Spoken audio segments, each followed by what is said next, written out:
ज्या पद्धतीने म्हणजे मला काय जी अक्षयचं झालं त्याची नाहीच आहे, कारण का मला असं माझी विनंती सरकारला होती. त्याच्यात अनेक लूप होल्स दिसत आहेत जे काय सरकारकडून येत आहे त्याच्यावरून. त्याच्यामुळे मला असं वाटतं तो सगळा रिपोर्ट येण्यासाठी आपण सगळ्यांनी थांबलं पाहिजे, पहिला मुद्दा. आणि दुसरे, अतिशय ज्या पद्धतीने म्हणजे मला काय जी अक्षयचं झालं त्याची नाहीच आहे, कारण का मला असं माझी विनंती फॉरेन्सिक टीम देखील त्या ठिकाणी पोहोचले, अनेक आरोप प्रत्यारोप होऊ लागले. त्याच्यात अनेक लूप होल्स दिसत आहेत जे काय सरकारकडून येत आहे त्याच्यावरून. त्याच्यामुळे मला असं वाटतं तो सगळा रिपोर्ट येण्यासाठी आपण सगळ्यांनी थांबलं पाहिजे, पहिला मुद्दा. आणि दुसरे, अतिशय ज्या पद्धतीने म्हणजे मला काय जी अक्षयचं झालं त्याची नाहीच आहे, कारण का मला असं माझी विनंती सरकारला होती की अक्षयसारख्या जे नराधामांना आपण फास्ट ट्रॅक कोर्ट करून फाशीची शिक्षा त्यांना दिली पाहिजे आणि ती पण भर चौकात दिली पाहिजे. म्हणजे एक समाजात मेसेज जायला पाहिजे की अशा गोष्टीसाठी झिरो टॉलरन्स कुठलंही सरकार असू दे, हा राजकीय विषय नाहीच आहे. कारण हा पहिला मुद्दा. दुसरा सगळ्यात महत्त्वाचा मुद्दा की ज्याला पोलीस कस्टडीमध्ये माणूस आहे तो बंदुकीपर्यंत पोचलाच कसा, आणि आपल्या पोलीस यंत्रणेपैकी आपल्या एका पोलीसला गोळी लागते, ही किती म्हणजे अतिशय चिंताजनक परिस्थिती आहे. मग ह्या राज्यामध्ये पोलीसही सुरक्षित नाही आहे. हा अटॅक झालाच कसा, हा एक महत्त्वाचा प्रश्न आहे. की तिथे CCTV आहे त्याचा, तर मग तो CCTV आपल्याला दाखवला गेला पाहिजे. आणि जर एक पोलीस होते, अनेक पोलीस होते, मग आपल्या पोलीस वाचवण्यासाठी काय तिकडे झालं. उद्या कुठलाही गुन्हेगार बघेल आणि जणू काय सिनेमा आहे अशा गोष्टी करेल. हा देश कुणाच्या मनमर्जीने चालत नाही, तो संविधानाने चालतो. आणि संविधानामध्ये यातली कुठली कृती बसते, हाच मोठा प्रश्न झाला. चित्रवाद म्हणतायत की विरोधकांना या सगळ्याचा पुळका करण्यासाठी हवा. लोकशाही हो, प्रत्येकाला बोलायचा अधिकार आहे. एक शिंदेचा एन्काउंटर झाला, दुसऱ्या शिंदेचा एन्काउंटर जनता आपल्याला शिखर मांडली का संजय राऊतांनी केलं. लोकशाही आहे, प्रत्येकाला बोलायचा अधिकार आहे. संजय राऊतांनी एक ट्विट केलंय आणि त्यामध्ये अक्षय शिंदेला अंतनाचा एक व्हिडिओ त्यांनी दाखवलाय आणि त्याच्यामध्ये पूर्णपणे त्याला बेड्या आणि काळं कापड घातलेले. म्हणून असा अक्षय शिंदे असताना नेमकं काय झालं महाराष्ट्रात सत्य कळायला पाहिजे असतं. हो, हाच प्रश्न मी सकाळपासून विचारते. जेव्हा मी तो पूर्ण व्हिडिओ पाहिला हा प्रश्न, म्हणून मी कालही प्रेसशी घाईघाईनी का नाही बोलले, कारण का मलाही म्हणजे वाटत होता. नंतर सगळ्या चॅनल्सवर एन्काउंटर शब्द, महाराष्ट्रात एन्काउंटर हा शब्द मी ऐकलेला नाही. अनेक राज्यांमध्ये एन्काउंटर्स येतात, पण महाराष्ट्रात एन्काउंटर हा शब्द मी कधीच खरं तर ऐकलेला नाही. त्यामुळे मग हा एन्काउंटर आहे का, नक्की काय झालं याचं उत्तर सरकारने दिलं पाहिजे. आणि ज्याचं आता तो मी तर म्हणत होते हात बांधले, तो तुम्ही पुढचं सांगताय की जर काळा कपडा होता चेहऱ्यावर पूर्णपणे झाकलेला होता, मग त्यांनी ती बंदूक घेतलीच कशी, पोलिसाला गोळी लागलीच कशी, याची उत्तरं सरकारला द्यावी लागतील. ताई, याच्यामधून एक संजय राऊतांनी प्रश्न उपस्थित केले किंवा ठाकरे गटाने सातत्यानं असं म्हणतात की कुणाला तरी वाचवण्यासाठी हा केलेला एन्काउंटर आहे. याकडे तुम्हाला देखील तसंच वाटतं का, कुणाला तरी नाही, एक तर हा एन्काउंटर झालाच कसा, हाच मला मोठा प्रश्न पडलाय. तुम्ही कमिटमेंट काय केली होती की फास्ट ट्रॅक कोर्टमधून लवकरात FIR वेळेवर झाला का, याचं प्रश्नाचं उत्तर सरकारने दिलं पाहिजे. फास्ट ट्रॅक कोर्ट करून जाहीररित्या आम्ही याला फाशी देऊ हे म्हणलं होतं की नाही सरकार. मग या सरकारने काय केलं, FIRला किती वेळ लागला आणि का एवढा वेळ लागला, या सगळ्याची उत्तरं सरकारला द्यावी लागतील. सरकारला सुटका नाही आहे याच्यातून. आणि ही पार्श्वभूमी असली ती ही एक बाजू, पण त्याचबरोबर यांचे वाचाळवीर काय बोलतात ह्याच्यातूनही या सरकारला सुटका नाही. आणि महागाई, बेरोजगारी आणि या सरकारचा भ्रष्टाचार, या सगळ्याची उत्तरं या सरकारला द्यावी लागतील. काल राज्य मंत्रिमंडळाच्या बैठकीत 24 निर्णय झाले. याच्यामध्ये मला वाटतं परशुराम आर्थिक विकास महामंडळाची स्थापना करायचा निर्णय झाला. राजपूत समाजासाठी महाराणा प्रताप आर्थिक विकास महामंडळाचा निर्णय झाला. तर दुसरी गोष्ट म्हणजे दुधाला काहीतरी 7 रुपये अनुदान देण्यात आलं. तर ह्या संदर्भात आपलं काय मत आहे? हो, अर्थातच आहे. ते पॅनिकमध्ये आहे सरकार. त्यांनी ठोस काहीच काम केलं नाही. काय केलं, पक्ष फोडले, घरं फोडली आणि आईच इन्कम टॅक्स, CBI आणि EDच्या नोटिसेस पाठवल्या. एवढंच केलं या सरकारने. ठोस कामं काय केली आहेत या सरकारने. त्याच्यामुळे आज त्यांच्या लक्षात आलं की त्यांना सांगण्यासारखं काहीच नाही. म्हणून दर कॅबिनेटमध्ये नवीन निर्णय घेऊन काहीतरी नवीन एक 15 दिवसाचा पाऊस ते पाडत असतात. त्याच्यामुळे मला काही आश्चर्य वाटत नाही आहे या सरकारचं. हे सरकार पॅनिक मोडमध्ये, जे इतके वर्ष केलं नाही, एकदमच 15 दिवसात काय एवढा उत्साह आला आहे या गतिमान सरकारला. पृथ्वीराज चव्हाणांनी मागणी केली की केंद्र सरकारनं गृहमंत्र्यांचं पद काढून घ्यावं. मी तर अनेक दिवस ही मागणी करते की मला देवेंद्रजींकडून खूप अपेक्षा होत्या. जरी मी विरोधी पक्षात असले तरी ज्या व्यक्तींनी 5 वर्ष राज्याचं मुख्यमंत्री म्हणून काम केले त्याच्याकडून माझ्या खूप अपेक्षा होत्या. विरोधक असला तरी काय, तो दिलदार असला पाहिजे. पण या परिस्थितीत गेल्या 2-2.5 वर्षात ज्या पद्धतीने, म्हणजे संघटनेमध्येही देवेंद्रजींचा काय रोल आहे किंवा जे निर्णय घेतले जातात ते मुख्यमंत्र्याला उपमुख्यमंत्री केला आहे, त्यामुळे त्या सगळ्या परिस्थितीत त्यांचा इमोशनल घालमेल काय असेल ह्याच्यावर मी नाही भाष्य करू शकत. पण त्याचबरोबर त्यांच्याकडून आमच्या अपेक्षा होत्या. पण ते जेव्हा होम मिनिस्टर होतात, गृहमंत्री होतात, तेव्हा क्राईम या राज्यात वाढतो. आपल्या जिल्ह्यात तुम्हीच मला प्रश्न विचारलेत क्राईमबद्दल. त्यामुळे क्राईम या राज्यात ते आल्यावर वाढलेत का? तो हो, आणि हा माझा डेटा नाही, पत्रकारांचा आणि सरकारी डेटा सांगतो. ड्रग्जमध्ये वाढ, खून वाढ, बलात्कार, महिलांवरचे अत्याचार वाढ, त्याचे हिट अँड रनच्या केसेस त्याच्यात वाढ. मग प्रशासन आता तर हे पोलीस पण नाही राहिले, पोलिसांना पण एक माणूस गोळी घालतोय. आणि तुम्हाला आठवत असेल तुमच्या चॅनलवर एका महिन्यापूर्वी एका पोलिसाला जाऊन दम दिला होता. ह्यांचेच आमदार पोलीस स्टेशनला जाऊन जर गोळ्या मारत असतील तर याच्या पुढे काय बोलणार अभि? तुम्ही मला सांगा, कसा विश्वास राहणार या सरकारवर मायबाप जनतेचा? ताई, एकीकडं मराठा आंदोलनासंदर्भात जरांगेंचं उपोषण चालू आहे, धनगर समाज सुद्धा आंदोलन करतोय.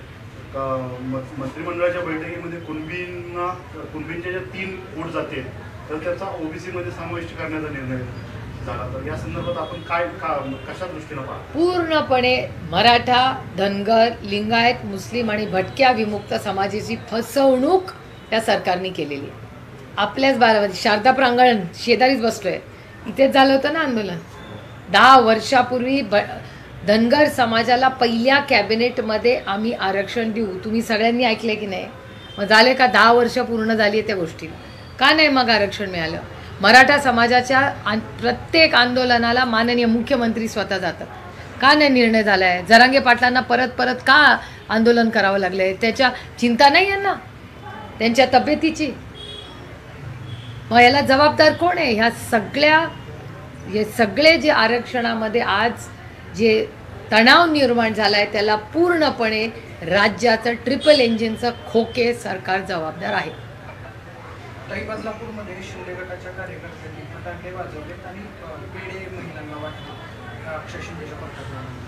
आणि महाराष्ट्रातलं हे प्रकरण जे आहे ते कालपासून चर्चेत आहे. त्याच्यानंतर शिंदे गटाचे पदाधिकारी असं करत आहेत, कसं पाहतात? त्यांचा अधिकार आहे. पण जर फाशी दिली असती तर आम्ही पहिला पेढा हा माननीय मुख्यमंत्र्यांना मी दिला असता. कारण का हा देश संविधानाने चालतो, कोणाच्या मनमर्जीने चालत नाही. आणि आता हे खूपच चिंताजनक आहे की ज्याचा चेहरा पूर्ण झाकला होता, हात बांधले होते, बेड्या होत्या त्याच्यात, अशा व्यक्ती, मग त्यांनी गोळी कशी चाली, ती बंदुकीपर्यंत कसा पोचला, पोलिसावर अटॅक कोणी केला? आपल्या पण एका पोलिसाला लागली आहे ना, तो ह्या महाराष्ट्रात सुपुत्र आहे ना, मग आपल्या सुपुत्रालाच गोळी लागली आहे ना, मग त्याची जबाबदारी घ्यायला नको कोणी? याची पूर्ण इन्क्वायरी झाली पाहिजे. Okay, thank you. सॉरी तुम्हाला थांबायला लागलं. ताई, जे दुसरं बारामती नगर परिषदेमध्ये आपण गेला होता, शिवची भेट घेतली आज नाही, अनेक वेळा मी शहरामध्ये जेव्हा फिरते तेव्हा 3-4 गोष्टी मला प्रकर्षाने जाणवतात. एक तर बारामतीचा ट्रॅफिक प्रचंड वाढलेला आहे आणि आपला हा जो मोठा चौक आहे तो त्या चौकामध्ये अखंडपणे भिगवण चौकात ट्रॅफिक आणि केऑस आणि ॲक्सिडेंट्स होतात. म्हणून मी माननीय गडकरी साहेबांची मदत मागितली. कारण का त्यांनी बारामती लोकसभा मतदारसंघात अनेक असे ज्याला ब्लॅक स्पॉट्स म्हणतात, जिथे जास्त ॲक्सिडेंट्स होतात, तिथे मला खूप गडकरी साहेबांनी मदत केली. आणि सेव्ह लाईफ नावाचा एक NGO आहे जो देशात गडकरी साहेबांच्या डिपार्टमेंटबरोबर काम करतो, नॅशनल हायवेज. त्यांना मी विनंती केली, ते आले मागच्या आठवड्यात. आणि तिथला जो केऑस म्हणजे गोंधळ होत असतो त्या चौकात, अखंड 3 हत्ती चौकात, त्याच्यात काय मार्ग काढता येईल, ॲक्सिडेंट्स कसे शून्यावर आणता येईल, त्याच्यासाठी आम्ही त्यांना विनंती केली, ते आले, त्या सगळे डिझाईन्स वगैरे घेऊन गेलेले आहेत, एरियल शूटिंग करून गेलेत. त्यांचं म्हणणं आहे 3 ते 4 आठवड्यात ते सोल्युशन देतील की काय त्याचं डिझाईन फ्लॉ काय, कारण का डिझाईनला चुकलं आहे म्हणूनच ते तसं होतं आहे. तो एक मुद्दा महत्त्वाचा. त्यानंतर आपण भिगवण चौकातून जेव्हा पेन्सिल चौकात जातो त्या रस्त्याचं काम सुशोभीकरण अतिशय चांगलं झालं. पण मी नेहमी जेव्हा जाते तेव्हा 1 आठवड्यात जेव्हा जाते तेव्हा एक साईडला काम सुरू असतं, पुढच्या आठवड्यात जर त्याच रस्त्याने गेले तर दुसऱ्या साईडला काम चालू असतं. अखंड त्या रस्त्यावर लेफ्ट किंवा राईट तो प्रोजेक्ट पूर्णच होत नाही आहे. तर मला माहिती हवी होती की ह्याचं काम संपत का नाही आहे, सारखंच कसं काम आहे. आणि जो भाग झालेला असतो ना पुढच्या आठवड्यात त्याचा पुढचा भाग मोडलेला असतो. मग हे आधी चांगलं काम करत नाहीत का काय नक्की आहे.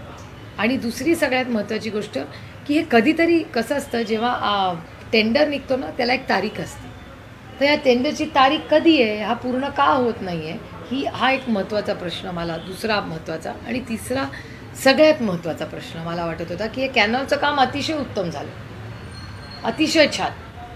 प्रॉब्लेम त्याच्यात असा आहे की 2 गोष्टी आहेत त्याच्यात.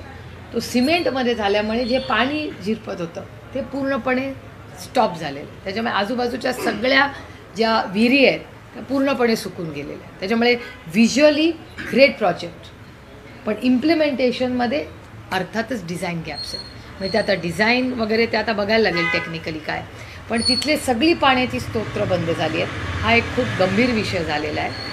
आणि दुसरा महत्त्वाचा विषय की कॅनॉलचं जेव्हा प्रोजेक्ट झालं तेव्हा तिथे जेव्हा जर तुम्ही वॉक अँड ट्रॅक करणार होता, अतिशय सुंदर वॉकिंग ट्रॅक आहे, अतिशय छान गार्डन केलं आहे. पण प्रॉब्लेम असा आहे की कॅनॉल आणि त्या वॉकिंग ट्रॅकमध्ये तिथे काही गार्डच नाही आहे. एखादं मूल, एखादी महिला कोणी घसरलं तर डायरेक्ट कॅनॉलमध्येच आहे. त्यामुळे सुरक्षितता हा विषय. आणि जेव्हा मी माहिती काढली तेव्हा जेव्हा डिझाईन केलं आहे त्याचा जो बजेट आहे त्या बजेटमध्ये रेलिंगचं कॉस्टच नाही, म्हणजे त्या रेलिंगचा विचारच झाला नाही.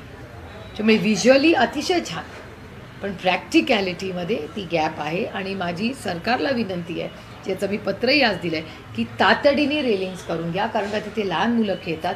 खूप चांगली वास्तू आहे, माझी वास्तूला कंप्लेंट नाही आहे, पण वास्तू करत असताना पाणी झिरपत नाही आहे. आजूबाजूला सगळे पाण्याचे स्तोत्र हे सुकून गेलेले आहेत. प्लस सेफ्टीचा विचार, त्या सेफ्टी ऑडिट केलेलंच नाही आहे. हे खूप महत्त्वाच्या गोष्टी आहेत. त्याच्यामुळे ट्रॅफिक आणि ह्या 3 महत्त्वाच्या मुद्दे आणि काही गाड्यांचा वगैरे इश्यू आहेत त्याचा फॉलोअप. किंवा आपण आदरणीय पवारसाहेब केंद्रात असताना जो मोठा प्रोजेक्ट झाला मटन आणि माशाचा फिश मार्केटचा, तिथे खूप टेक्निकल इश्यूज आहेत.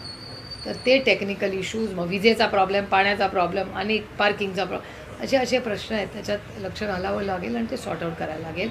आणि एक महत्त्वाचा विषय राहिला की ती आंबेडकर वसाहत जी आपली आहे त्याचं उद्घाटन लोकसभेच्या आधी झालं होतं, मोठा कार्यक्रम झाला होता, माननीय मुख्यमंत्री आले होते त्याच्यासाठी.